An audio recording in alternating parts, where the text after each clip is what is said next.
Welcome to episode 3 of Lost to the Nails. Meme list goes Burt. This episode came as a result of a text conversation between the 3 people that are on microphones here. So, as always, I'm Brian. I'm Eric. And joining us is... I'm Colin. Colin from Legalized Mischief Productions. Mr. Painter Extraordinaire. Why don't you, for people who live under a rock, you want to tell people who you are? Sure, yeah. My name's Colin Ward. I paint under the banner of Legalized Mischief Productions, at Legalized Mischief on Instagram. And I do full-time commission painting and Patreon tutorials and the like.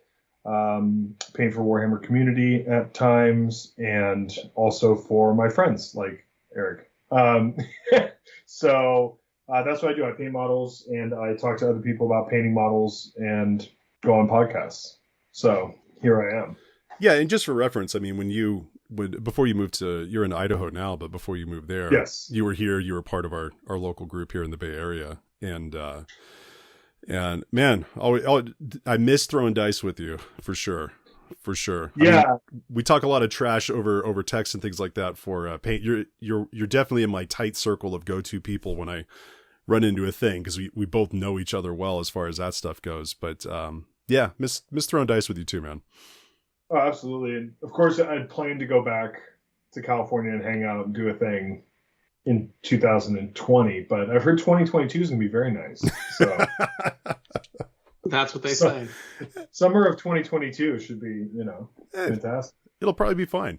Well, before we get into our topic today, Eric, you just wrapped up your Crusade campaign, correct? Yeah, so our Crusade campaign, we sort of did a 3-month arc that went through the summer to September 15th, which I wanted to sort of pump the brakes there because school started for a lot of people. I was a little worried about what COVID was going to look like in 2 connected university towns, one of which is in Idaho, and sort of figure out, what was going on there. And also just, take stock, figure out what we were doing. So we wrapped that up. Yeah, shots fired. So we wrapped that up. Learned a couple things. We're gonna actually about a week or so. We're gonna start up the next one, which is gonna go until sort of the winter. And so what we're doing for that to prevent sort of the ridiculous special rules scale creep is everybody gets to take 2 units along to the new Crusade with them. So they get to pick. So, for example, for my sisters, I'm taking my Saint Potentia because she's had a lot of progress on that sort of meta achievement track, and then a unit of Repentia who redeemed themselves and became Zephyrim, and that was a ton of work to manage to do in a game. So I'm taking them along for the ride, and so everybody gets to take sort of a couple things, and then if you have a codex with sort of meta achievements, so like the Dark Eldar Codex, and it's you're building your cool pirate city. Those things come along with you, but the rest of the slate sort of resets so that everyone's back to baseline. So you don't have, Blade Guard with extra attacks and a veteran who's secretly actually just a Primaris lieutenant with better gear and, all that stuff that starts sort of coming along. And, my Rhino gets to reroll 1 against other vehicles. Nobody needs to, keep all that stuff going along. Yeah. So, yeah, that's what we're doing. It was a lot of fun. This next one, we've got a couple people who aren't playing Imperial armies, and that's exciting because I get to write fluff that's not just like an Imperial Civil War again. Right. So we've got, I think, a Necron player and possibly a Gene Stealer cult player. So I get to sort of incorporate them into my otherwise quiet and stable sector narrative. Man, that's cool. So, Gene Stealer cult's exciting. Yeah. So do you have, I mean, as far as, is it just sort of a, gentleman's agreement / don't be a dick to not bring any super juiced units below a certain level, or is it just kind of, or do you, is there anything hard and fast for that, or? So there's not anything hard and fast in my rules. I'm like, there are no prizes for winning. We don't care. Most people are really good at not bringing sort of super juice lists, or if they're doing that, knowing who they're playing. Yeah. So we had a player who was playing Drukhari who's like, yeah, I don't think I'm going to play Drukhari for this for a bit. And then one of the new people started AdMech, I started Sisters, and he's like, my Drukhari are back. Yeah. And that's perfectly fair. after I tabled his Dark Angels. And so I think that that's a thing that, you know, we try to balance. We're really trying not to like design armies that particularly, you know, counter the other guy's army. Yeah. Nobody's taking really big units. We haven't had any special characters show up yet. We're talking about sort of at the climax of this next thing, maybe, you know, some of the big names start showing up and going, you know, what is going on here? We left you all alone and look what you've done. Yeah. But yeah, it's been a lot of fun. I think people are pretty good at sort of moderating things. And one of the things we did is I built each player sort of a special multi-game agenda that they could do, where I sort of tuned it for player experience and how strong an army is. So like our current Gene Stealer Cult army guy who was sort of struggling because that army is sort of struggling, he had an objective that was pretty straightforward to accomplish, whereas like mine and the Jukari one were a little bit tougher, that sort of create these sort of meta narratives that were fun to do and sort of gave people the thing I really like about Crusade generally is that you can lose a game and still have accomplished a ton of stuff. And so the goal was to make sure everybody felt like they were being able to accomplish, you know, their army stuff, even if they weren't necessarily winning.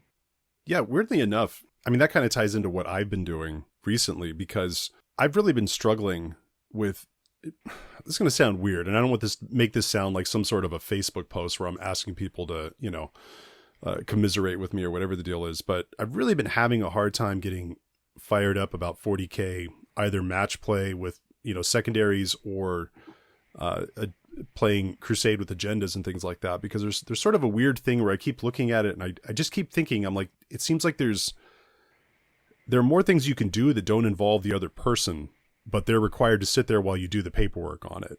And that's, to me, that's just an addition thing. And it's just something, and this could be just the stage of an addition, you know, like there was, but I kind of feel like I'm at where I was at in 7th, where I'm like, you know, taking a little glance over there at Heresy as it goes by, you know, and looking at, I mean, I just, you know, started painting up 3 Sons of Horus here for that army and did my, you know, I'm trying to do my first batch of those to kind of, to get it ready. Cause I'm hoping there's going to be, you know, with those leaked, pictures that we talked about the last episode or the episode before, you know, I'm hoping there's going to be some type of a little push and you know, a revisit of some points and things like that at least. So, but, yeah, and kind of playing other stuff than like 40K adjacent is what I guess I'll call it.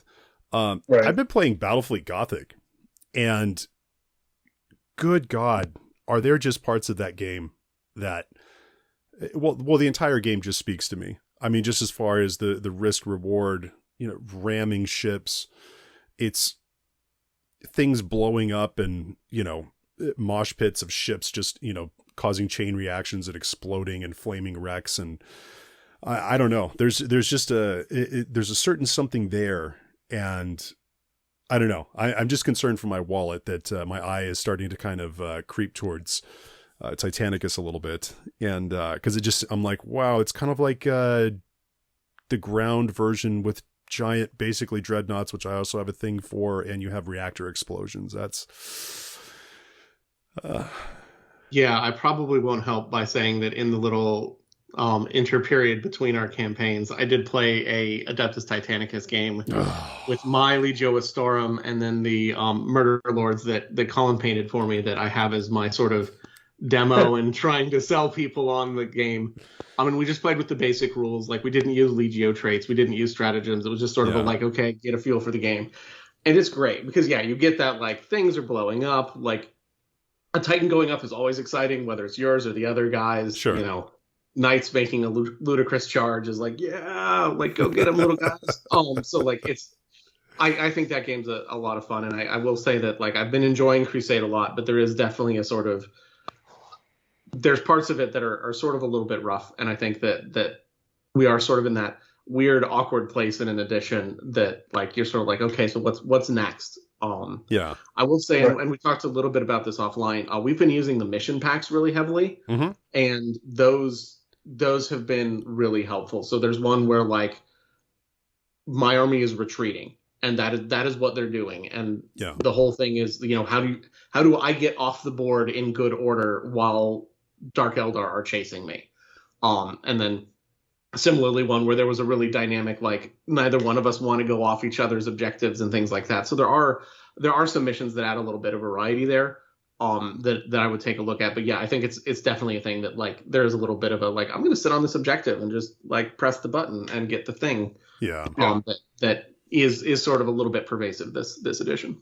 Well, and as somebody that plays match play almost exclusively, that's where that is in 40K as well right now, which is, I've been to a few events before the real Delta surge.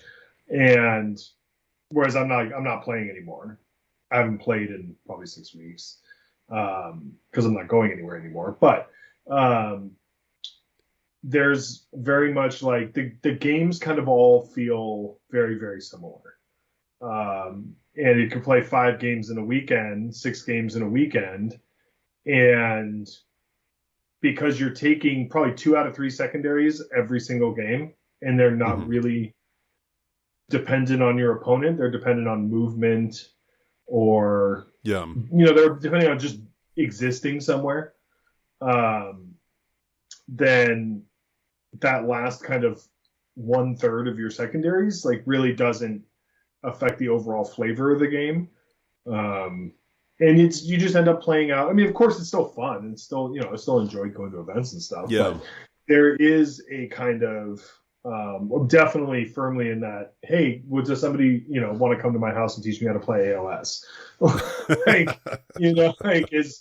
I have all these Titans for a game that I don't play because nobody in my area plays Titanicus. Right. So there's a definite kind of, I don't know if it's not stagnant. Like, I still have a lot of fun playing the game when I play. Yeah. But there's not a lot. It doesn't feel very different every time out. Which is unfortunate. But there are definitely things. I mean, there are things I could be doing, like you were saying, the Crusade mission packs and stuff like that. Playing different armies, like I did that, and which is what spurred this conversation was the meme list that I took to the last event that I went to. Yeah. Which was great fun. Oh my God. I was trying to find so I could screenshot and read the exact conversation that came up with this. But if I remember correctly, it was something along the lines of Colin was like, oh God, I got to get these 14 nights done this week so I can go to this tournament or whatever. And Eric was like, yeah, I'm trying to get this one character done for LVO. He's like, meanwhile, Colin, quote, mean lips goes Bert, so. Yeah, it didn't take long to get that thing put together. Yeah. But that was also the design of the scheme, like the entire, which we can talk about, but like the entire project was geared towards not having it take very long. Right. I have a time-consuming 40K army. Yeah. I don't need a second time-consuming 40K army. I need a turn my brain off and paint 40K army. So that's what that army is for me. Yeah, we all do. So I got to admit, I had never heard this term memeless before. And so just as a person who hadn't looked at those types of things or wasn't familiar with the term, I was like, okay, is a memeless one that is, I heard somebody refer to a prog metal band called Periphery as a meme metal band or something, which I was like, I'm not sure what they mean by that, but is it, I mean, I'd assume that a meme list is something where it's just a caricature of a list that is clearly designed to just win, but isn't really thoughtfully. I mean, competitive lists are designed to win, but when you look at like a Sean Naden list, there's like mad wizardry and mad scientist action going on there where everything's done for a purpose. But I mean, is a meme list something where it's like, is this the Dallas GT where you have, 50 million Dark Eldar players showing up with Dark Technomancers? I don't know. I mean, explain to me what a meme list is. No, that's just a competitive list. That's just a competitive list. Like, a meme list is not a competitive list. So the first thing about a meme list is that it's not meant to go 5-0 or 6-0.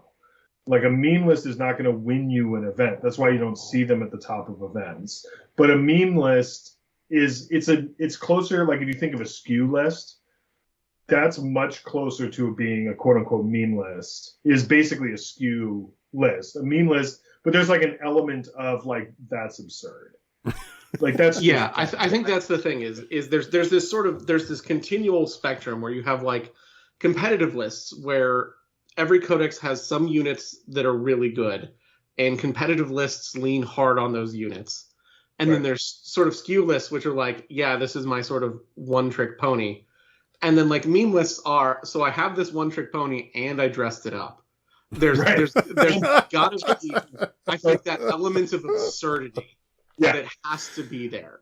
Yeah, because like Eldar Flyers isn't a meme list. It's just a brutal competitive list, but it's spammy and it's kind of like not that great. But it's not, I wouldn't call it necessarily a meme list. But if you took, I don't know, I mean, 80 Harlequins on foot, 100 Harlequin, like however many Harlequin troopers you could fit into a list, that would be a meme list. If you're like, hi, beat 150 Harlequin troop models. You're like, excuse me, what? Like there has to be that element of, excuse me, you're doing what now? To a meme list where it just, it's unique, it's unexpected, it's ridiculous, and the person has to ask a question like, why the fuck would you spend money on it? and I think that's the key, is a lot of these start as, how many X can I fit in 2,000 points? Right. And then you just figure out what weird and contrived things you can do to just pack a list. It's one FAQ away from being 2,000 points of paperweights. Like there's not really a part of it that's going to survive an FAQ or an errata, but it's also never going to get errata because it's not great. It doesn't suck, but it's not great. Like a meme list that goes 0-6 is not a good meme list. A meme list that goes like 4-2 is a good meme list, because at the heart of any good meme list is you're asking a question, can you solve for X? If your army cannot solve that, you're going to lose this game. So it's like so what happened with my meme list was my friend Ben. I'm not a list crunching guy. I'm not a codex nugget, tease out something into a list kind of guy. I'd rather paint. So my friend Ben had this 14 Armiger list. And I was like, that's dumb, but it also sounds kind of awesome because it's basically like having 14 dreadnoughts. So they're all T7, 13 wounds, 12 or 13 wounds. They all move 14 inches, 12 or 14 inches. So that's a big plus over the dreadnoughts. They all have invuls to shooting. So like there are elements of this that you're like, that's pretty interesting. But if you can't do 180 something wounds to T7 with a 3-up and a 5-up invul, you're going to lose that game. Like you just can't, if you don't have the anti-tank to deal with 13 or 14 Armigers, you're going to get a few of them, but the rest of them are going to ruin your day. So in that sense, you're asking the question, can you solve this problem? If you can't solve, if you don't have enough high rate of fire or high attacks to beat 350 Termagants, you're going to lose to 350 Termagants. And it'll be absurd. And it'll be kind of dumb. But it's different, So what would current example lists be? Or, well, let's look at back in the day lists. 14 Armigers. Well, yes, this is very true. Well, I guess, so the thing that makes that list work, I suppose, is that you can take them in, squadrons of 3? Is that it correctly? I mean, because you have enough chassis to do it, right? So the list, I'll go over the list real quick. So Ben had this 14 Armiger list, and it didn't really do it. So the downfalls to the list are there's no OBSEC because there aren't OBSEC. There's nothing to really hold objectives, and besides Armigers, and they don't really do secondaries very well. They can't do any actions. They can do like engage on all fronts. They can kind of hold if you're killing a bunch of stuff. They can do kill more is usually a good one. Grind them down. but they don't do the secondaries very well because they don't have their 9th edition codex. So they're playing without a lot of the tools that other armies get when they get their 9th edition codex, right? So he had this 14 Armiger list. It wasn't quite doing what I wanted it to do. So it wasn't really very well rounded. So I pulled out one Armiger and I added an Inquisitor, a Psychic Inquisitor. That opened up those secondaries. And then I also added an Assassin because they're fucking cool. And so I ended up with 13 Armigers, an Inquisitor, and an Assassin in the list. And that gave me a few more options as far as secondaries, and it was just kind of more engaging to play. But it's 9 Armiger Warglaves, so 3 units of 3 Armiger Warglaves, 2 Forge World Moriaks with Grav Cannons, and those are heavy D6, strength, 6-2, 2 damage, but if you have a 3 up or better save, it goes to flat 3 damage. So those are money. And then the 2 Forge World Moriaks with Lightning Locks, which are heavy 6, strength 6-1, 1 damage, but 6s are like 2 additional hits. So they each get 12 shots. So they put out a lot of anti-infantry shooting, -2, 1 damage. So the list is a lot of Armigers and a little Psyker and the Assassin to kind of either mess with CP or mess with Psychic and stuff like that. But it definitely has drawbacks. But it did well. I mean, I went to the event. I went 4-2. The 4 games I won pretty well. 1 was really close. 3 were not close. 3 I won pretty convincingly. In the 2 I lost, 1 was close-ish, and 1 I just got smoked. So it was a good list. It's still a good list, but it's never going to win it. Yeah. And I think there are some examples from like the one I'm thinking of is back in sort of 6th and 7th. Those have blurred together in my mind.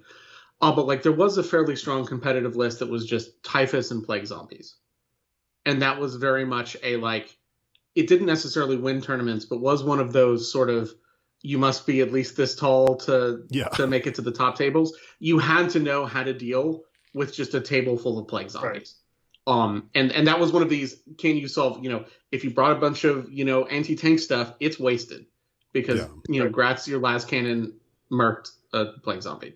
And so there are sort of lists like that. Currently, like for the sisters, there's sort of 2 lists. There's a decent one, which is, what if I just take all Mortifiers and Penitent Engines and just pack as many of those as I can into a list and run forward and tell you to figure it out. The one that sort of doesn't work as well is the so-called Nundum Wing, which is Morven Vol and a bunch of the battle suits, whose name is currently Paragons, the Paragon battle suits. And that doesn't work particularly well because it's essentially Colin's list, but slightly worse at what it does. It's way more fragile. Yeah, that's what I mean by slightly worse. Yeah. Is it doesn't hit quite as hard and it's way more fragile. Yeah. So but it's that same sort of like, what if I just showed up with all war suits? That'd be cool. And that's sort of the key to, I think, to the spirit of a meme list is there does have to be sort of a wacky antics part of it. But some of them are very good. Like, it's possible that Harlequin's list would sort of be a nightmare to fight. If you just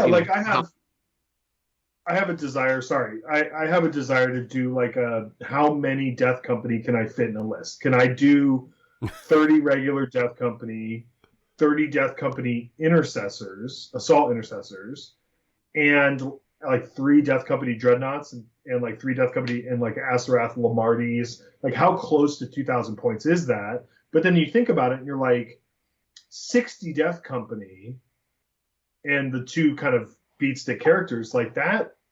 If that closes on you, that's going to suck. Like, it doesn't. So it's not terrible, but you're also like, what are you doing with 65 Death Company? But it's 6th and 7th edition, or I think 7th edition, a good example, 8th, I don't know, it doesn't matter. But like Mitch Pelham had a list that was like 14 Artemia Hellhounds before the rule of 3. Yeah. So he brought 14 Artemia Hellhounds because they did a lot of damage, but they also took up a lot of space. But when they died, they did like D6 mortal wounds to every unit within like 2d6 inches or something. So he would just throw Artemia Hellhounds into the other army and be like, okay, it died. And I think they exploded on a 4+, and they just threw mortal wounds everywhere because, Forge World rules. And so that was a meme list, but that was like pretty good meme list. The triple Baneblade I would put in that kind of strata as well. That was a more common meme list, was 3 Baneblades, like a Trojan support vehicle, and a couple other things. But like a 3 Baneblades is a horrific amount of firepower. Horrific. You can't move around the board. You're not winning on any objective ever, but you have 3 fucking Baneblades. Like, how cool is that? But table your opponent is its own secondary objective. Yeah. And I think that's the key, and why they struggle with, being top tier, top table armies, is if you do have a plan to deal with them, you're done, because they just have that one note. And if you're like, that's cute, I have the counter for that, well, that's the end of your day.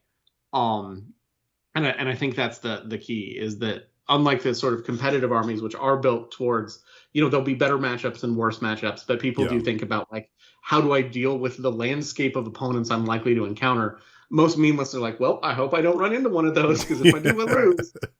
And that's just what it is. You don't take these lists to an event hoping to win.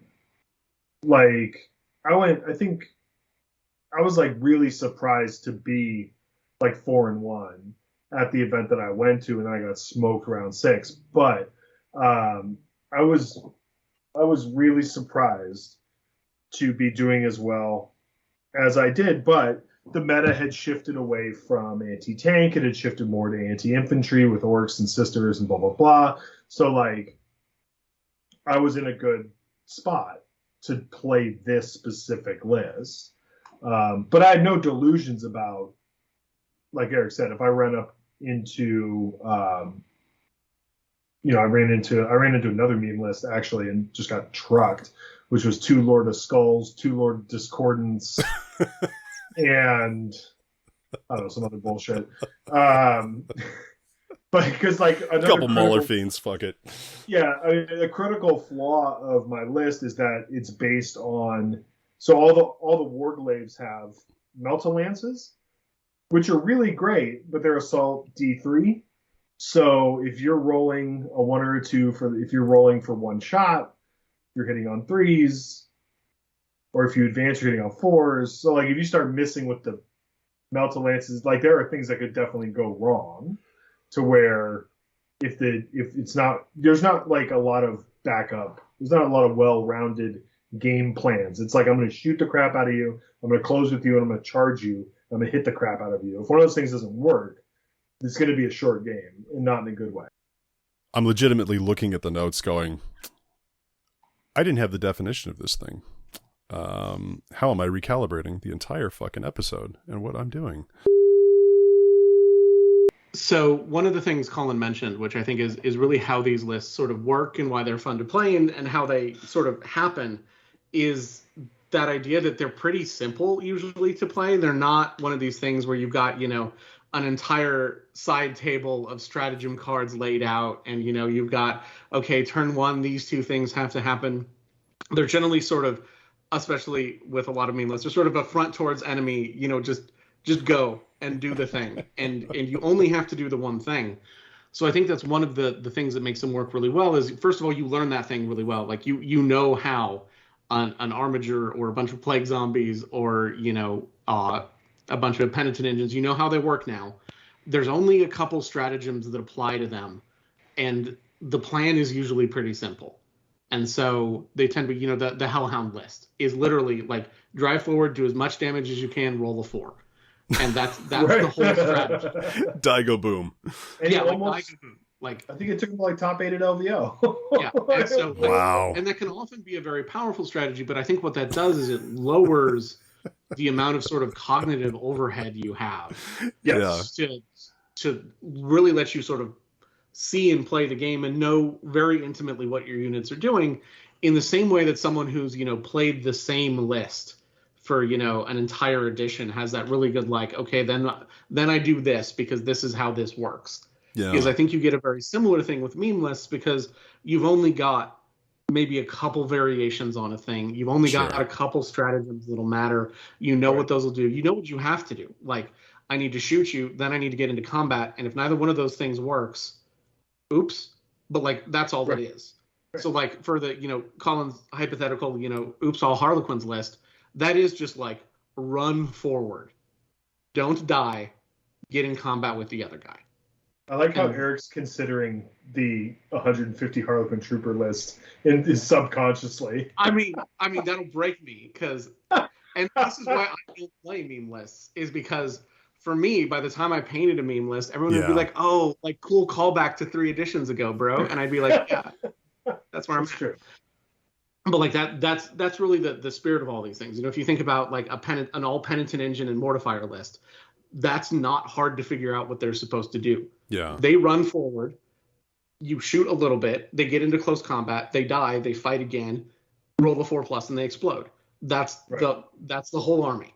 There's 2 stratagems. So I was going to say a couple of thoughts on that is that, well, one, if you're taking something that, you know, they're all in a heavy slot or an elite slot, you don't have that many command points, you know, because you're having to take, you know, multiple, you know, depending on what it is, you know, Vanguard or Outrider or whatever, and losing command points to it. But there's that weird thing, and I think this is where these lists don't appeal to me at all, is that you have to, there's a weird, well, first I was thinking if the guy went top 8 with a 14 Hellhound list, the people that were getting beat that like spent all year like tuning their list and getting ready for it and then got smoked because they didn't have an answer to, what if a guy brings 14 fucking Hellhounds, must have been really pissed. But for me, what I was thinking was, it was kind of interesting when you're talking about that, is that you have to know the list, you have to play it to know what to do with it. Like, it does one thing, but you're going to have to react and do some stuff. Otherwise, you're going to go, you know, 1 and 5 in a weekend. But at the same time, I don't know, I guess there's just, because it only does one thing, you only have to do like 50% of the reps you would have to do with an all-comers list, or I don't know. There's just fewer moving parts. So like for me, one of the things, and that was one of the appeals for me, because my primary army is Blood Angels, which has a lot of that. Okay, like my entire game is played turn 1 and turn 2 because it's all movement, getting in position. Do I make the charge? What strats do I use on Sanguinary Guard versus Death Company versus the regular guys? You know, this needs to charge here because it's better against infantry. This needs to charge there. Yeah. Characters have to be 6 inches from all 3 of these squads, and like it's all that shit. Yeah. And the Armiger list is all these move 12 to 14 inches. Okay, I moved. And then shoot, like, oh, and then I have this one psyker that does its thing. And then, okay, all the Melta stuff is going to shoot this stuff. All the high volume stuff is going to shoot that stuff. And, okay, now where do I charge? Like, that's literally my turn. And that's a nice break from having to do all this stuff all the time. And for me, it's part of the attraction to that list was the low decision fatigue, low kind of cognitive, because it's still like you're still playing a game of 40K, so it's still, you know, you still have a lot to do. But with the Armigers especially, it's a lot of like move blocking became a really important part of playing that army. Yeah. Because they don't have OBSEC. Yeah. But they have kind of big bases. So like if I can prevent you from moving onto objectives just by being somewhere, then I have to do that. But it's not something I'm very good at, so I'm had to get better at it. The downside of that list is I can only practice. One of the big downsides is I can only really play that list against other people. I can only casually play that list against other people that know it's coming. Like I can't take that list down to League and not just be a giant gaping asshole. Because like you just can't run into Joe Schmo at League and be like, how many multi-melters do you have? 3? You lost. Congratulations. Like you just can't. You don't have any strength 8 shooting in your army? That sucks. I win. Like, it's just not a fun... It's not fun and casual game. that doesn't really count as getting reps in, because like, Right. okay, this army tosses a Crusade Sisters of Battle army around like a ragdoll is not new information and doesn't lend to like new insight for you that like, I'm not getting any man, better. you should have taken Right. more retributions. That's the lesson from this game. Right. Like that's not getting you experience. There's just more net butthurt in the world at that point, and not a lot of new knowledge. Right, and it's not particularly fun either. I've never really had a good time just shooting people off a table. I don't play those kind of armies, but this army can do that. Yeah. And when it happens, it's kind of fun, but it's not something I want to do every day, and it's not something that I like go and seek out because it's not interesting to me. But in a tournament setting, all bets are off. If you get shot off the table, you get shot off the table. So that's not my problem. You should have brought more anti-tank. But it's not. So it's a very limited. It's a very like specific experience to play this list. You have to be willing to go through the motions of kind of, okay, I can only play certain people at certain, I only play my friends when they know it's coming, so I can actually, get a real game in. And then, which is not to say I win every game. I lose as well, but it's a commitment to something that is useless most of the time. And I think that's why you see them so frequently, air quotes, at events and tournaments, is because there is that social contract that like, look, you came here to win. I came here with this sort of amusing army that's going to sort of hang out at the mid tables above the people who can't deal with it and below the people who can. Yeah.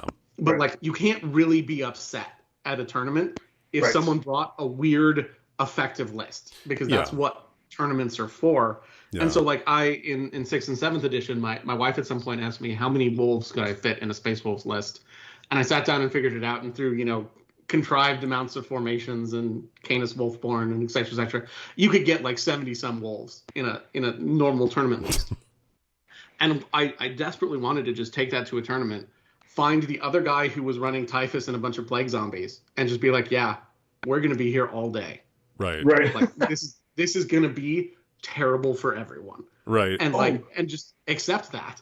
But like, I think that's why you see them at tournaments a lot, is because like, okay, and I can't really be mad because you didn't win.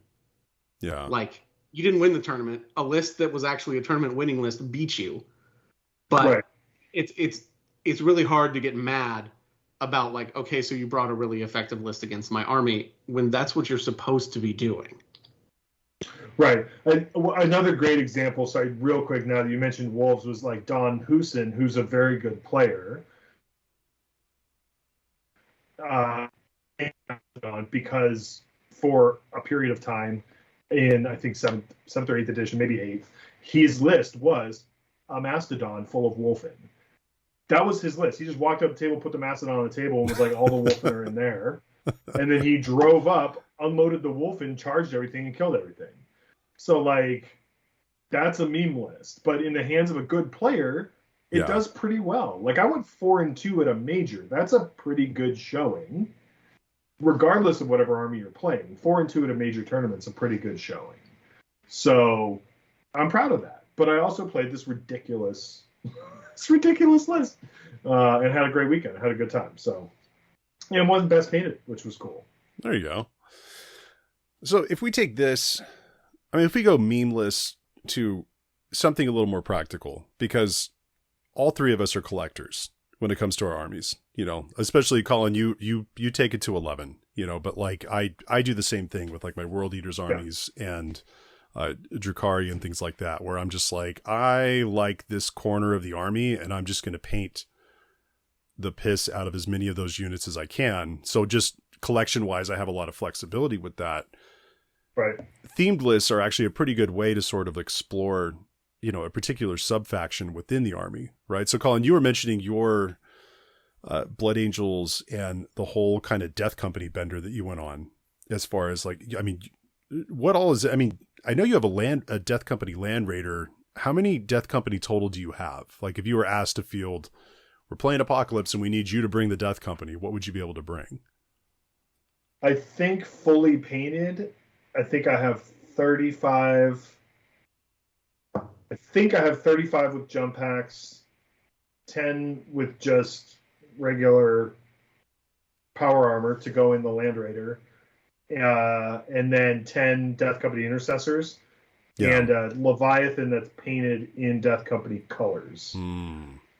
Speaking my language. And then I have 10 more Death Company assault intercessors that are base coated that need to be painted. And then so what you're saying is when we told you we were doing Apocalypse next week, you'd be able to bring those with you. So like, oh yeah, and then I have Lamarties, I have Asterath, and a Death Company lieutenant. So like 75, I think 75 infantry. I have the bits to make another 10 with jump packs, but those aren't built yet. But realistically painted right now, I think 55 to 65 Death Company, a Leviathan, a Land Raider, and a few characters. So, a lot. Yeah, that's a pretty fair bit. That's a good chunk. And I know when you thought you were coming here last summer, I know we were talking about doing the all Drakari paint engine list against that, which I mean they would suffer like crazy because I need time to level up to what I used to be able to do all the time. But also too, I can't kill anything at range with it. But my God, we would roll a shitload of dice and there'd be a lot of dead stuff, which would be good fun. Fun. Yeah. I mean, I guess that'd be the closest thing that I have that I can do towards that is if I really wanted to do like I've made the list a couple of times and I can field, I think when I did it out with just using paint engines and like mandatory HQs, I think it was something like painted. I think I have like 1750 in paint engines that I can do. And yeah, now that we're putting this back into Dark Eldar terms, I'm like, okay, I can wrap my head around what I would do with that at a tournament. And I could do okay, but yeah, in the end, I'm not going there looking to go, better. If it's a 3 round, I'm happy if I win 2 because somebody's going to figure out what to do with it, and I'm going to have problems. But yeah, it's weird. Damn it! Now I'm thinking about painting more. I have more to paint, and I'm depending on matchups, if I took 14 Armigers to an RTT, I should probably win. Because there aren't as many people there to solve for that problem. Right. Yeah. You know what I mean? Like, if you take a skew list to an RTT, depending on who's there, I play in an area with a lot of very good players, so I have to make sure my friend Ben is out of town. But so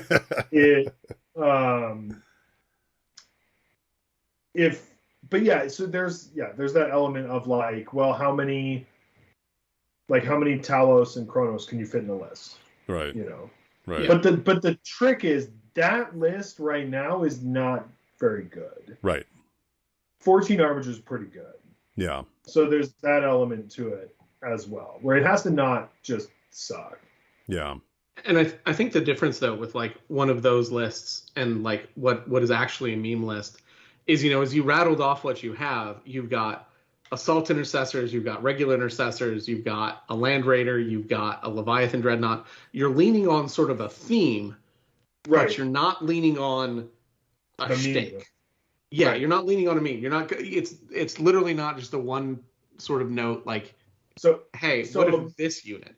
So a meme list would be like, can I do 2,000 points from the Blood Angels box Dreadnought box? Can I do 3 Librarian Dreadnoughts, 3 Furioso Dreadnoughts, 3 Death Company Dreadnoughts, and 3 regular box Dreadnoughts? Can I do that in 2,000 points and be like, oops, all Blood Angels Dreads? Like, that's a meme list. That's a meme list. And so I think that actually might work. But I think one of the interesting things is with those themed casual lists is you do get, I think, a lot of the benefit from sort of what we're talking about with meme lists in that same thing. Brian had just talked about like, yeah, I can wrap my head around what that would do in a tournament. Like if you take a bunch of paint engines, you're like, okay, I've got a plan for that. Yeah, if I run into a ranged AdMech player, I'm going to have a bad day. But, you can think about those things, things like, Eldari Wraith hosts, where you're like, yeah, like my army is all the same toughness, basically.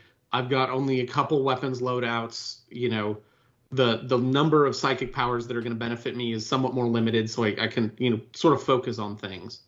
I think you get a lot of those things. You know, I think the Astra Militarum actually has a lot of sort of classic ones. You know, you've got the tread heads that were the sort of OG Forge World guys who, like, they just want to run an armored company list and like just leave them alone. Just tell me how many Leman Russes I can fit in the list. I'll put Pask in there so that I have an HQ, and we'll go from there. You know, I talk about at some point I'm going to snap and do an air mobile, air cavalry, Astra Militarum list with a bunch of figures from Victoria Miniatures, and then I'm going to be poor forever. But like, that's only a couple units. Like, that's most of your army is, well, how do Valkyries work, and what can I do with Valkyries? Yeah. And so I think there's a lot of things like that that come up that give you a lot of those benefits, where you're like, okay, I can ignore half the stratagems in my book. I have a really clear thing. You know, Death Company, you're not really worried about, you know, elaborate overlapping fields of fire and all the things you're going to do in the shooting phase. That's not what they're there for. Not their shtick. That's not their shtick. That I think is really fun. You do, I think, have the same sort of risk as a meme list, which is occasionally you'll show up and someone's just like, I can't deal with that. So, like, good job, handshake. If you're playing Crusade, I'm going to try to get my one agenda before I get tabled. And so there is sort of, I think, that sort of balance there that will always be there, is the like, yeah, but should you? That, you know, or at the same time, like, if you prepare for it, like, if you bring an Astra Militarum tank company and I know it's coming, I can bring enough Retributors to just ruin your day. And that's also something I need to not do, is to not just pack, you know, 16 multi-meltas into my list, designate one for each Leman Russ, and say, okay, let's go.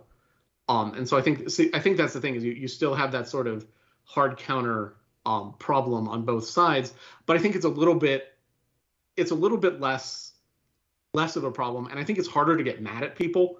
Like, if you show up with a, you know, beautifully painted all Death Company list, or like all paint engines and things like that, there's sort of a like, yeah, but that's really cool. Which was always my problem with the 7th edition Gladius lists, which were all the free drop pods list. Is I was like, on one hand, this list is bullshit. On the other hand, you brought a Codex chapter. Like, you just showed up with a company of Space Marines the way they're supposed to be. I'm having trouble getting mad at you, even though you've got 500 points of free stuff. Right. There's a thin line. But okay. There's a thin line between theme and meme, I think. Yeah. That, like, a Wraith Host is a themed list. Like, that's a themed list. 30 Wraith Guard and 30 Wraith Blades is a meme list. You know, like, there's a difference between those, and I think a lot of it is there a variety in that theme, because most lists can sort of bring a couple things to see it. You know, do you have a Wraith Lord, a Wraith Seer, and then a bunch of Wraith Guard and Wraith Blades? Sure, that's a themed list. You know, you got some Spirit Seers in there. It's usually, and I think it's that sort of wacky antics component whenever you're like, ha, you know what I can do? Like, then you're almost certainly in meme list territory. Yeah, I think that, like, a themed list is a great way to expand your collection. Like, my forward operators in my Blood Angels are all my Phobos stuff, the fast movers, the speeders and ATVs and bikes, and they're all in the camo scheme. Like, that's a great way for me to have some flexibility and paint something different. And I think a meme list is a really bad way to either start your collection or, like, expand your collection, because somewhere Mitch is sitting with 16 Artemia Hellhounds. He can only use 3. So he's got, like, you end up with a shelf of models you literally can't play. Yeah. Or that you wouldn't want to play. But I think that with an asterisk of these are knights, there aren't that many of them. It sounds like a lot, and it is a lot, but it's, you know, it's not unreasonable. It's a good start to, like, it's a baseline. I can run whatever knight lists I want to run. If I want a couple Helverins or a couple Warglaves or a couple Moriaks, I have those now. Now I could just focus on, okay, well, what big knights do I want to add? Armigers I have covered. So as far as like starting a knight army, I have like half already done.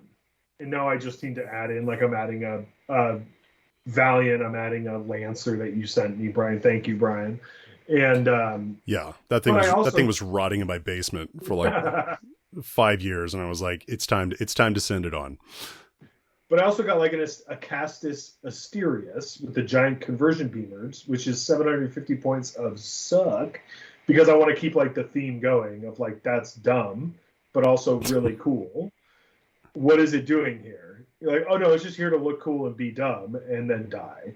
So, you know, it's, but I don't think that like if I didn't have any Death Company, I don't think doing like 70 Death Company to go play in a tournament is necessarily like the best way for normal people to spend their time and energy.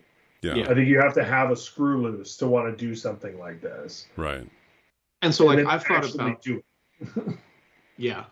So like I've thought about that with the Wraith hosts, because my Eldar don't have Wraith units, because that was sort of my original theme for it. So I thought about building a Wraith host as maybe I get to paint sort of another color scheme, or re-emphasize, you know, what's an accent color in my main army maybe becomes the primary color in this army. I get to, you know, paint some Wraith hosts, learn how to do that. And I think you get a lot out of that. But again, sort of on that same thing, but I don't need 30 Wraith blades. And I'm never going to like look at my main Eldari army and be like, you know what would fix this? Just all Wraith blades. But like, yeah, like, but I've got 10 Wraith blades and a Wave Serpent that they can go in, and you know, all of those things. You can line those up. And I think that's where a lot of these themed armies let you either explore part of the setting you're really interested in. You're like, that's a really cool image, you know, like, I mean, honestly, the Death Company are awesome and they look cool. Right. You know, an all Gravis sort of heavy assault list for the Imperial Fists, I think would look amazing as just like, you know, yeah, we're just gonna stick here, and that's what we're gonna do. We're here now. This is ours.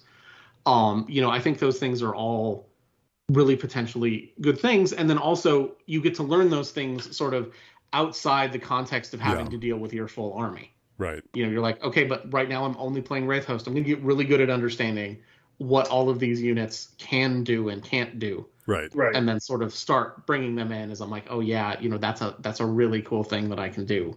Yeah. That's why when I go to play tossed salad Drakari lists with all three factions, the Coven are not a problem.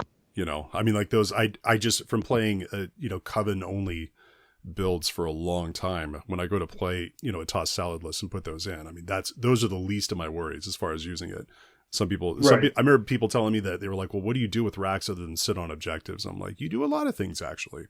But then again, I have when I had a list that ran 5 units of racks, well, that gave me, 4 more than some people's lists had to do it if they were just taking, a triple patrol with a sprinkle of each flavor to do that kind of a thing. And when all you have is racks, you figure it out. Yeah. Like, yeah. You work some stuff out pretty quick. Okay, so I think this is actually one of the things I've been struggling with my sister's army, and why I've ended up making sort of accidentally competitive sister's army is the Sisters of Battle as a codex are really well designed as a codex, but as a faction, they're really underdeveloped.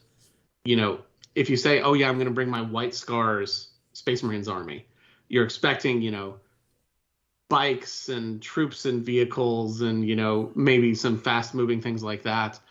If you say, I'm coming with Blood Angels, you're expecting a lot of assault troops. You're not expecting a lot of, Devastators or, a lot of really heavy shooting infantry. For the Sisters, like if you say I'm bringing an Order of Armada Lady list, you're expecting Sisters in black. Right. And that's I think the thing is there's not really, you have a little bit with like, oh, if you've taken Bloody Rose, you should really be taking a lot of sort of assault units because that's what their shtick is.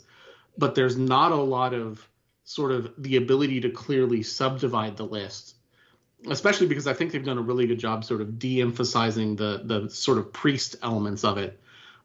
You just sort of have sisters. And it's hard to make a list. especially I think because the Nundum wing is, as mentioned, really fragile, not very good.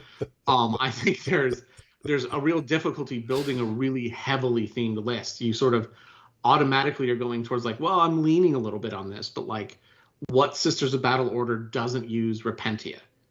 What Sisters of Battle Order doesn't use Retributors? Yeah, is there's not really the development room there either in terms of codexes or like, you can count the number of Sisters of Battle books on like one hand. And so there's not a lot of, I think, development there. And so I've really struggled with like my normal way to build a list is to pick a theme. And that generally is chopping off half the codex and going, yeah, we don't use that. And that's not how the Sisters Codex works. Right. So it's actually been really interesting to just build a list where I'm just like, what if I just use the whole codex and all my stratagems? It's sort of overwhelming. Like it's actually been really hard to like learn how to play. But it's hard not to make those heavy themed lists, I think, which has been a very interesting experience for me coming from something like the Eldari, where there's like 4 different possible flavors of if you wanted to just lean heavily on a theme. I'm going to show you guys a pro level transition. You know, a game system is really easy to theme in. Let's talk a little heresy for a second. So this was part of me not doing Splinter Mind anymore, is like, ooh, I get to talk about all the stuff now. Yeah, heresy. So just kind of dabbling back in. And like I said, I'm just painting backlog tactical Marines, and, I'm going to try to do up the Sons of Horus list that I've talked about doing for a while. It's interesting because, I mean, just the units money wise are expensive enough to keep you from going too far afield with this stuff. But the amount of options that you have, I mean, it's just such a better system instead of doing, well, I know the game itself sucks. My hope is that the game gets like an 8th or 9th type of, they just have to step into this stuff. Like it's got to go. But if it does, just if they can find a way, I'm hoping that they're able to keep, if they do change, I want the game mechanics to change, but I really want them to keep those different detachments that they had, as far as like you're going to use this force org chart. These are the only types of units that you can take in it if you want to take this rite of war. And to me, that is just the way, because when you read through those, they have what 40K doesn't. 40K will have, these are all the awesome benefits, but they don't have like, this is a very specific drawback that you have. It's like, well, these are the benefits, but we're not, it's not like, but this always happens and it's not great. And you're going to have to deal with that. And it's going to make you a little bit of an even strength boat anchor when you're doing things. But when you do the thing it does really well. And, just as far as taking like an all dreadnought list, you can do that in Heresy. Terminator, assault companies. I mean, you can, to an extent, you can do it in 40K, but you can do it effectively in there. Air cavalry. I put in here Destroyer Company, and I hope that there's a points review or something if they do a new edition. And Eric, apparently they have done an edition while I wasn't looking at Heresy for like 3 years or. So it wasn't an edition. It's a quote unquote recent update, which means it was like a year and a half ago where the Destroyers got a really heavy discount. So that they actually started to be something that wasn't just like, oh, so you really like Destroyer models, so you brought some. Like they actually do sort of work now in what they're doing. But I think that's the thing, as you mentioned, is the Rights of War system is essentially an entire system of, so you're going to, like I mentioned, so you're going to hack off like half your codex and just ignore that. And it's saying like, but if you do that, the part you kept is going to get cool. Yeah. And so you have like the basic, my first, or baby's first Horus Heresy army is the Pride of the Legion Rite of War. Mm-hmm. And that's just like, okay, so how do you feel about Terminators? Or feel great. And like the answer is like, I feel great. Let's take a bunch of those. The Imperial Fists, arguably their best Rite of War is Stone Gauntlet, which is just like, so everybody grab a shield. Like that's the whole shtick, is like you best have a shield, or why are you in this list? But in exchange, you are slow. Like there is no deep striking. There are no clever deployment antics. You are either walking in a fortification or in a transport. Like it's a slow army, but it's going to be there a long time. Yeah, it's going to And grind. you know, or the various ones with assault marines. Like you can make a very heavy assault marine army, you can make a very heavy bike army, and those are all things where yeah, like the Horus Heresy. I think because they're sort of painting with the very limited palette of like it's just Space Marines for the Space Marine stuff. They get to sort of play with that and go, okay, but what if you did this? And sort of change that up and go, well, what if you brought all Terminators? That'd be pretty cool. But what's the downside of that? And the answer is like, well, you've heavily committed to Terminators, which means if all your dudes die, you just lost a lot of Terminators. Yeah. And that's bad. So your opponent gets more victory points. And I think that's the thing that they're really doing very well for Heresy. And then, yeah, it is essentially built for that. Also because there are some, but there are also very limited sort of Horus Heresy competitive events. Yeah. So very rarely are people trying to, you know, just snap the system in half and go, yeah, but the rules for this are really good, so that's what I'm taking. It tends to be like, yeah, but have you seen this model? Yeah. This model's awesome, so I'm going to put, you know, 15 of it on the table because the Blood Angels range is beautiful. Like, that's a lot more of sort of what people are going for with Heresy.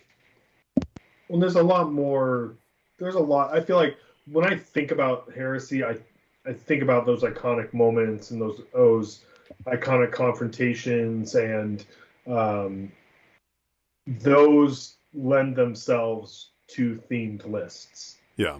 Like just Theron versus so good Imperial Fists, you know, or you know, Night Lord's Raptor Company, or the Terror Troops, you know, or like an Orbital Assault Space Wolf list, or I mean, they just write themselves. It's not hard to come up with a themed Horus Heresy. And then something Eric and I talk about a lot, and then I also talk about with my friend Alex, is like those counterintuitive themed Horus Heresy armies. Like I would love to do a Magyar Mazan themed White Scars army of Terminators and Breachers.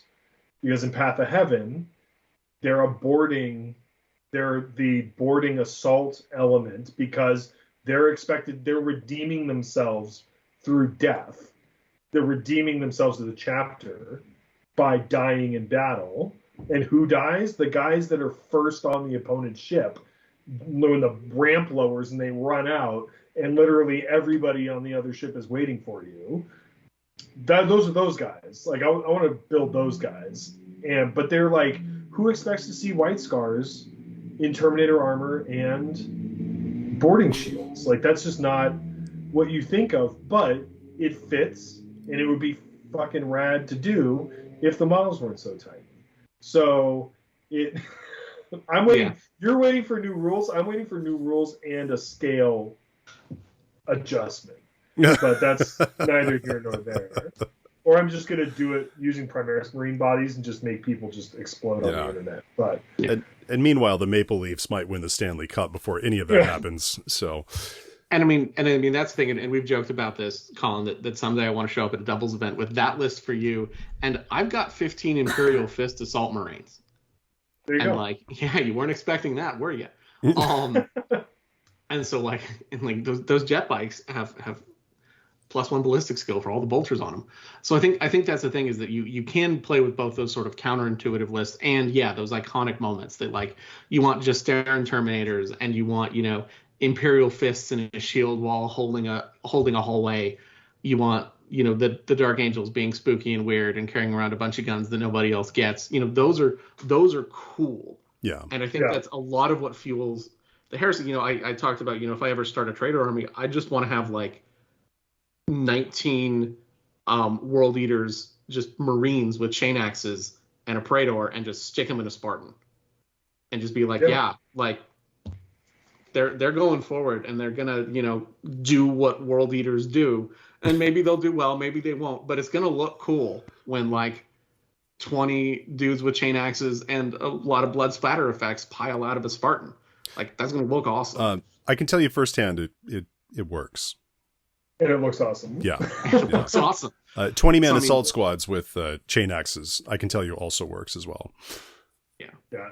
But I mean, the scale thing is like, but there's so much to do in Heresy. The scale thing is how I end up with a 2,500 point Zone Mortalis Dark Angels army that is oops all Terminators. Yeah. And it's 2 or 3 characters, I think, in Cataphracti armor, 15 of the special Dark Angels Cenobite Terminators, 10 Cataphracti Terminators, and like 2 Dreadnoughts.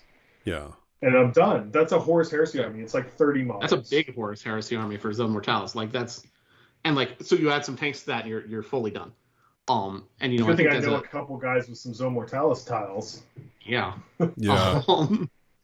So I think that's the thing is Heresy does this really well because it is sort of built around that sort of heavy theming, and that also gets you again out of trying to learn a bunch of stuff. Like I don't really know how jet bikes work because I play Imperial Fists, and I'm not worried about it right now. And like, I worry about the fast attack slots in the Codex later. Like I saw the pictures of those plastic Spartans, and I was immediately like Iron Warriors, like 20-man just bolter bros in Spartans, just inexorable, marching forward, just fap, and it's just like the theme, because we're, I guess, you know, so invested in the Horus Heresy from like a literary standpoint that you're like, yeah, that would be rad. And I can paint that. And then, you know, you go down the rabbit hole again. Yeah.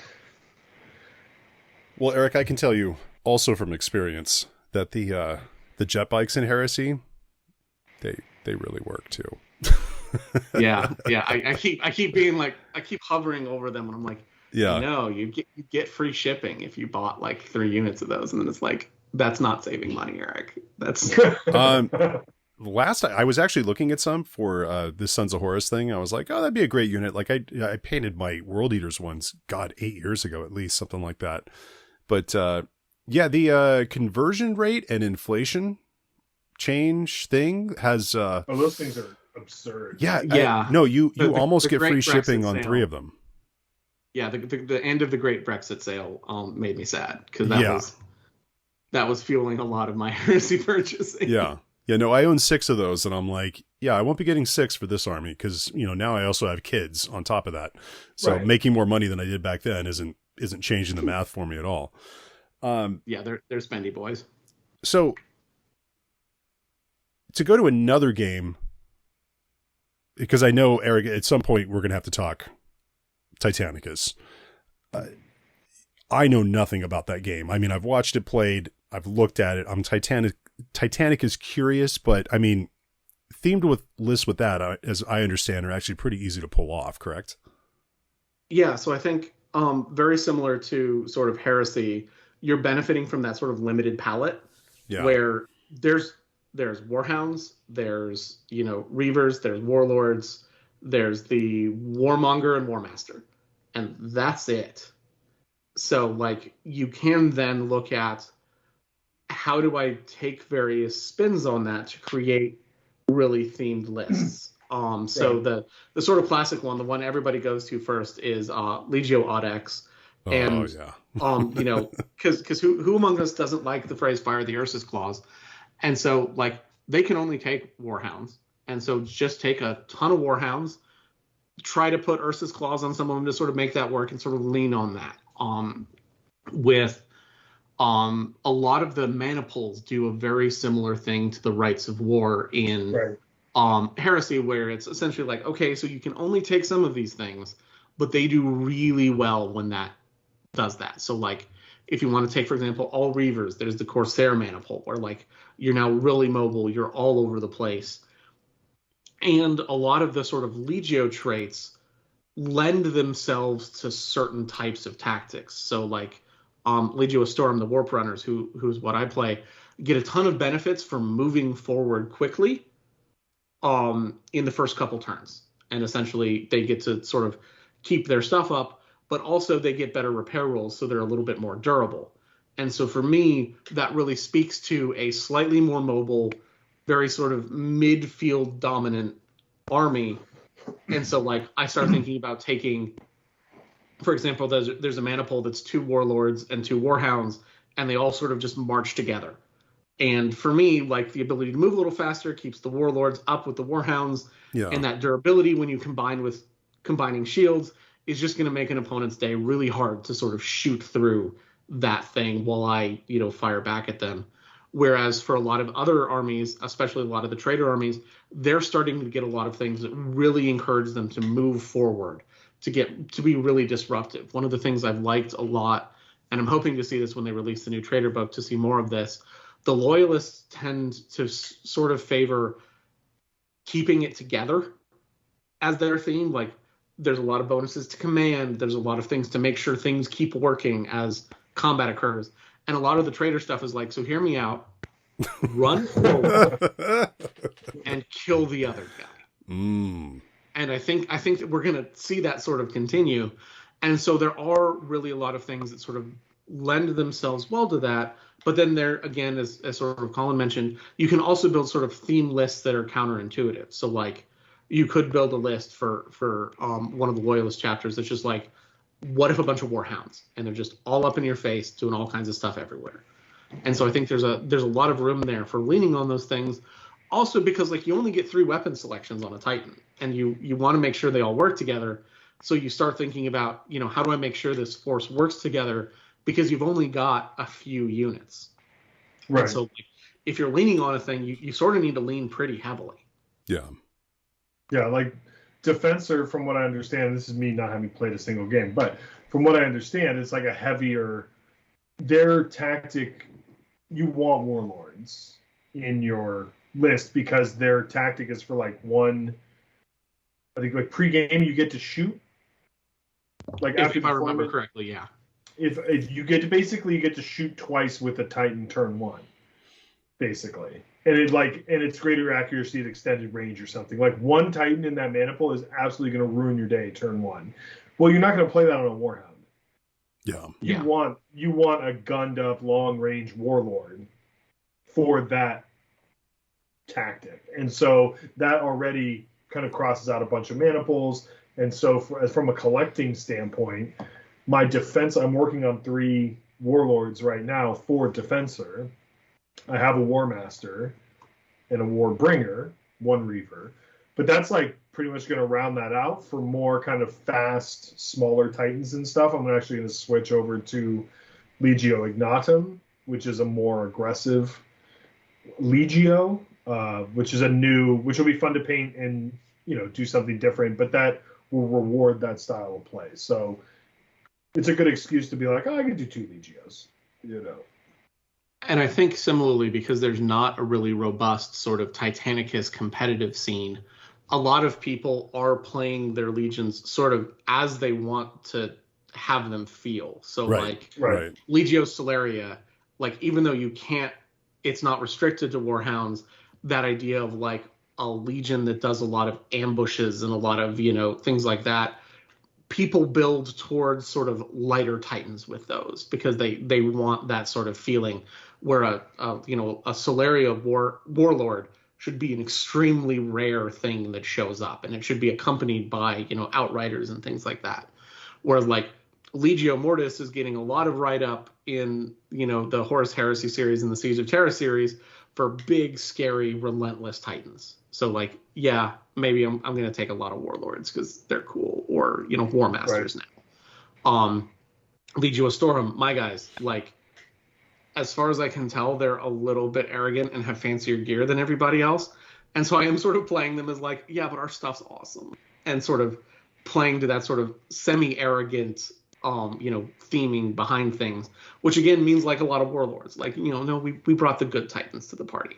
And so I think that that's a thing that a lot of people are doing, whereas like a lot of the trader legions, like even the names of their stuff is like, I think one of the for the murder lords, one of the things is like the Princeps traits is like hollowed out. Like you're not actually in charge of your Titan anymore. You're just the meat sack sitting in the throne.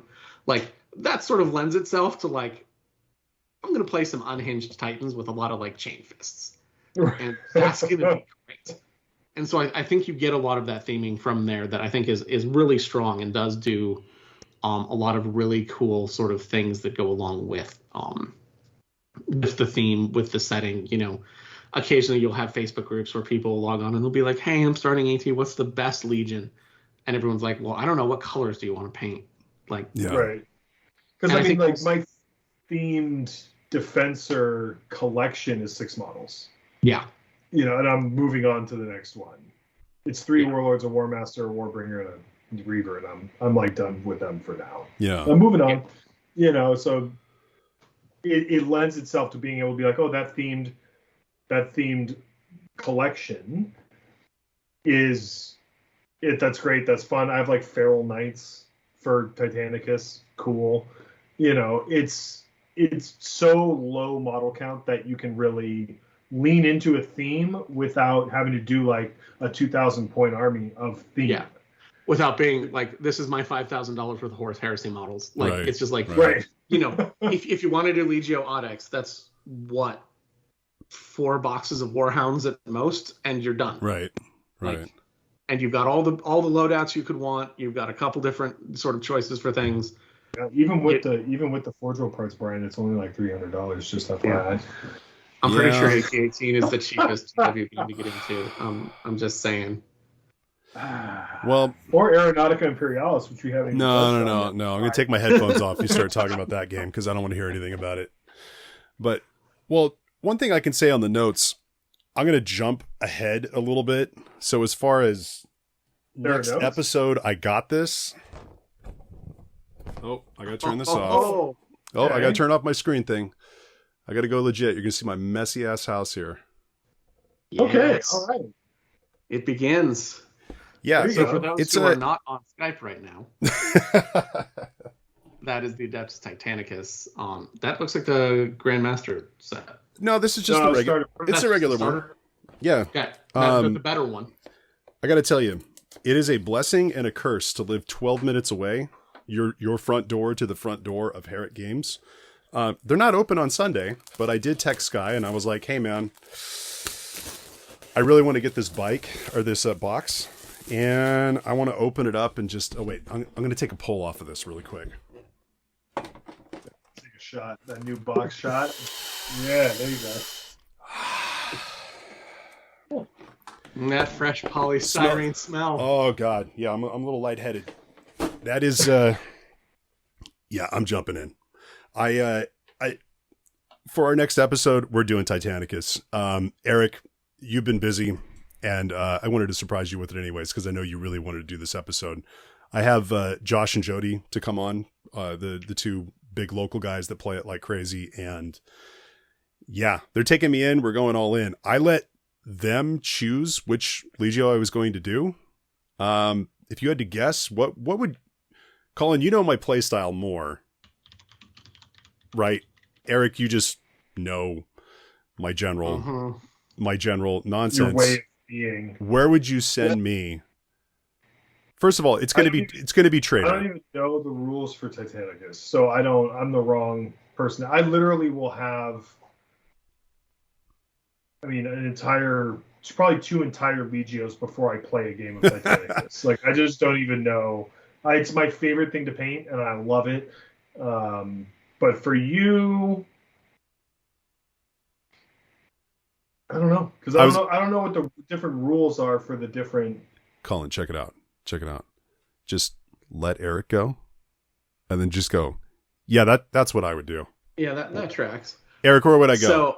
So I gotta say, I mean, the title of the podcast is Lost to the Nails. Mm-hmm. And I've been mentioning them a lot, but it is coincidental. I think Legio Audax. That's the one that I want to do, but I will do that one second. Because I need to learn the game more more you should conventionally. actually learn the game before you only get to use one type of Titan. Yeah, I want to learn the game before I just go, okay, how do I learn this game and play a meme list at the same time? That's not unfair. I want to say, like, I mean, I'm just going to run down Trader Legions until you say yes to one. is it a Trader Legion though? Oh God, It could be it's always Trader. I feel It's like it has to be a Trader Always a Legion. Trader Legion. If you're going Heresy, there's no point in playing the good guys because the good guys still exist mostly. I mean, it's not Mortis. That's too boring. No. It could be. Oh, you know, what would be fun to paint. See, that's where I just go first. Is Kratos is pretty popular. Which is the one with the orange and black dazzle camo? Eric. I do not remember. Oh, See, I don't play traders. Like traders are all the same to me. They're just targets downrange. I mean, there's So, yeah, Legio Magna. There's Legio. I mean, there's the Murder Lords. I actually legitimately don't know. Gore Crows. Which is the coolest name. The greatest for name, the but, record. like, not a great color scheme, but a great name. But a great name. God, what's the orange and black dazzle? There's one guy in the AT-18 group that did a War Master in that dazzle camo. Oh, Furians, fucking duh. Austin was just like, without hesitating, was just like, Furians is all you. Yeah. And then when he didn't send me the rules, he sent me the background, and when I read the background, I was just like, and the like just horribly 80s paint job. Yeah. The tiger eyes. I was just like, yeah, I'm all in. Yeah, what I think is funny, Colin, is you and I converged on that at literally the exact same second. That I was looking through the list and I was like, oh shit, the tiger eyes. Like, of course. Yeah, and to do that, I don't know why I had a mental blank spot for Furians. Like, yeah. Well, and here's maybe just because the Murder Lords are like the same scheme but just look better. Yeah, and here's the thing. I mean, like all of their Forge World transfer sheet is long gone. All of them come with some generic ones for it. Austin, who's crazy when it comes to Titanicus, I think he just bought all of the, all the transfer sheets or had thoughts of doing them all at some point. So he has a transfer sheet. He's like, I will hook you up. We'll make that work. And just in reading the play style, I was just like, this is it. And, this will help to help close us out, because this goes into what you do, Colin. I finally forced myself to sit down and start watching some videos, which, by the way, you do some pretty goddamn good videos. And watching your Imperial Fists one, I remember seeing a picture of an Interceptor. I was trying to remember which model of Primaris it was, an Interceptor that you did recently. Intercessor? No, I think it was an Interceptor, right? The jump pack guys? Inceptor. Oh, Inceptor. Yeah, you got to cut out a syllable or three. Yeah, there's an in and an one of the Space Marine names. The in-ers, it's fine. Not to be confused with the Horus Heresy Dark Angel Interemptor. Interemptor. Yeah, like I think GW just lost the not I parts of the dictionary. Yeah. And we're just like, okay, what can we do with this? Yeah. Yeah, the flying plasma shooty guy. Yeah, that made me go through and look at your Imperial Fist video that you have, where you break down painting an intercessor into I think like 5 videos total, but I mean getting like the whole thing with starting with white primer is going to be a little bit of that's going to be a stretch for me, but I'm going to pull it because the yellow ends up working really well, as far as using like that reddish kind of flesh color as a base. But yeah, I mean, just you kind of take it through like oil washes and chipping and all that sort of stuff. And I was looking at it going, that's not going to be hard to do, and like, as far as doing like the little flame pattern, I don't need to buy stencils for that or anything. Cause I mean, I can just use masking tape for it pretty easily. Flames are easy. Okay. The stencil's easier. Probably. The stencil's easier. I mean, you could just do like the layered tape and then like carve the flames with a knife and then use that. I mean, you could, or you could just go with the stencil and put it on the model. I think I have a Murder Lords tutorial, don't I? Didn't I do a Murder Lords tutorial? He has a Murder Lords tutorial with the stencil. You painted my stuff, and that's flame stencils. With the flame stencil from Fallout. All right. It's literally, and they're black. So you literally just paint everything yellow, figure out where you want the stains or the flames, put the stencil on and go with black and you're done. Like if I could reach through this microphone right now to be like, just make one thing in your life easier and use the airbrush stencil for this thing that requires that it's like has airbrush stencils made for it. Much easier. It's super easy to do, and it's very efficient. And it looks great. And it looks great when you reverse the scheme for Furians too on certain panels. So you do like black panels with yellow flames or yellow panels with black flames, or like you can play. There's a lot of mileage you can get in the scheme by flipping those, which is something I did for the Murder Lords as well. Which again, also a great name for a Legio. Oh my god. Can't believe they traitor with a name like Murder. Yeah, who'd have ever thought? Right. Oh. Yeah, it is so hard 80s. Yeah, no, this is. I watched Austin and Josh play a game together, and both of their things are beautifully dialed. Their terrain is top shelf, and I watched a game where it was just like all the itches that Battlefleet Gothic scratches. This game does the same thing as far as having like big unintended consequences, reactors going nuclear and just glorious moments. And, even, things that would, if they had happened in a 40K game, you would go, oh, well, that's not supposed to happen, but when they happen in this game, like both players were smiling and laughing. And I was like, that it just had a Battlefleet Gothic vibe to it. And I was like, it's kind of like Battlefleet Gothic on land with giant dreadnoughts and rules made in the last 3 decades. So yeah, I'm in. Yeah. I mean, that's the thing is Titanicus is a naval war game. Yeah. That just happens to be about gigantic, walkers instead. And it's awesome. Robots. And who doesn't like big robots? Right. I don't think I've ever seen a post that was like, played Titanicus today and it sucked. And hated it. Everybody's like, I played it. Not many people, I don't think, play it very frequently. But when people play, they're like, this game, I love this game. This game's great. And for me, like, I could travel to Pullman and take a Titanicus Legio with me and have a great time. Yeah. Versus like a 2,000 point army and do all that. Right. I could fly with 5 models back to California and have a blast. Yeah. Yeah. So it's a really good game that would travels well. Yep. But I just need one fucking person locally to play this. I just need one. Well, Colin, why don't you tell people, I mean, if you'd like to get advice, like don't be an idiot and make your own transfers and just use these and look, there's already a video made for it. Where would they go, Colin, to find sage advice like that? Hey, that's a great question. You could go to www.patreon.com/legalized mischief. But really, you can. So that's my Patreon.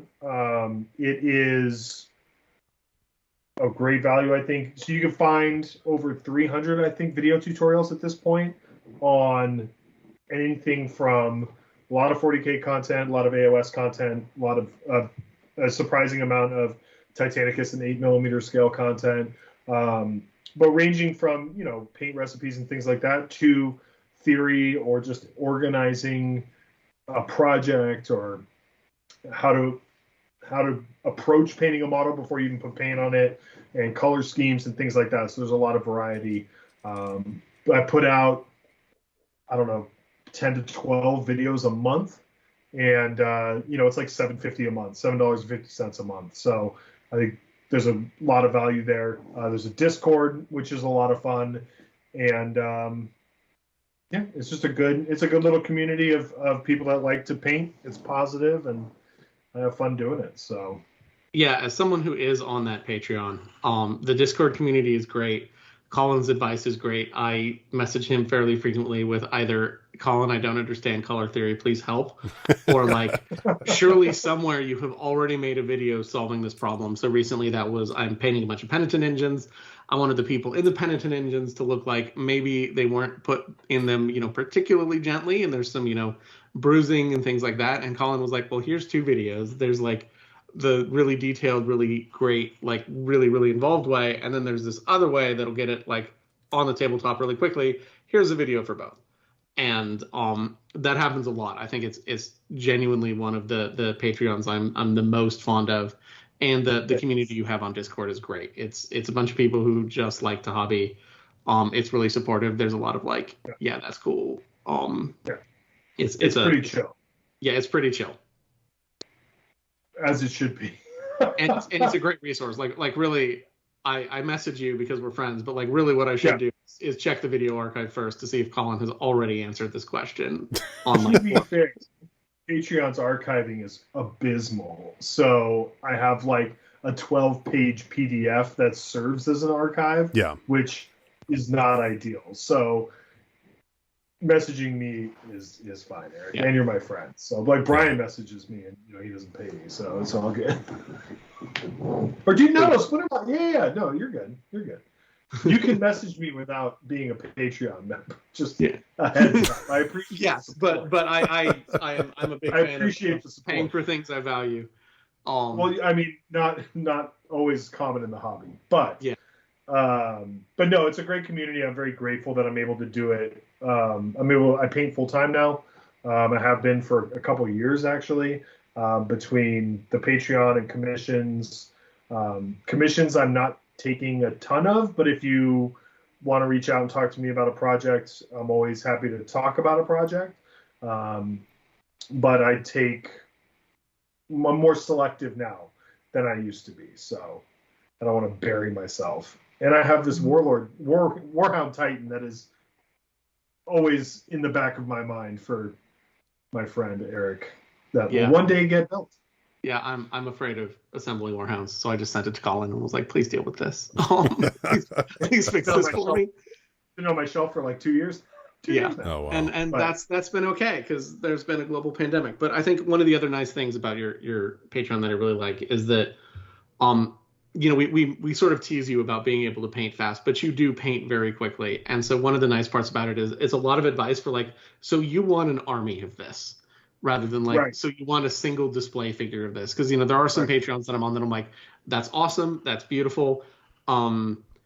Real talk time, it'll be a decade and a half before I finish a squad if I'm doing that. And what I found is a lot of your stuff is like, and then you can dry brush this and it'll sort itself out. Right. Thank you. Yeah, that's I think a very important distinction that I always forget to lead with is that like I don't paint competition models. I joke that like I don't paint models, I paint armies. And so it is geared towards army painting. I have tutorials that are like, here's how I painted a squad of 20 of these guys at once. And here are the decisions I made to cut corners essentially to make that work. And that's just how I paint. I look at efficiencies and I look at getting armies finished and on the table. And that's a different approach than how can I make every model the best model I've ever painted.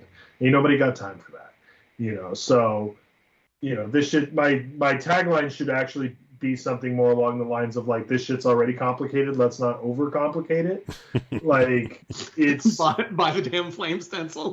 buy the fucking stencils, man. Like it'll take you 5 minutes to do the flames. So so thank you. Yeah, that's an important distinction. It does focus on army painting and it does focus on efficiency and getting a really good looking army finished and on the table is the goal, so that's what I do. That's what I'm really good at. So that's what I lean into with the Patreon. So whether it's a Titanicus or AOS or 40K or whatever, we all want to get a finished idea onto the table. So thanks for that. Cause I always forget to mention that, but it's a nice niche to be in because there's a lot of like, here's how to paint Golden Demon quality, blah, blah, blah. And it's like, I don't want to spend 50 hours on a model. I just don't. That's not how I want to paint. So buy the goddamn stencil. Buy the stencils. In fact, I am on Fallout Hobby's website right now. And I will just go ahead and order them because otherwise Colin is going to endlessly give me shit, and he has my phone number, so I know where that's going to go. We're just going to bully you into buying the stencils. Yeah, I know. I'm gonna buy some. We'll accept it now. Yeah, my world is very loud, so I'm going to buy some silence right now and just buy these fucking stencils. So, all right, guys. Well, thanks to everybody for tuning in. If you want to contact us, Eric, where are we available at? So we have lostinthenails@gmail.com is our email address. Brian has been smart enough to avoid the Hateful Bird site, but I'm on Twitter at @VarianceHammer. And those are probably the two best ways to contact us. We also have a Facebook page. If you just search Lost to the Nails podcast, we're on there. And we also have a Discord that folks are welcome to join in on. And that's the many, many ways to contact us on the internet. And yeah. Or if you want, Brian's phone number is... Yeah. Or you can just text Brian.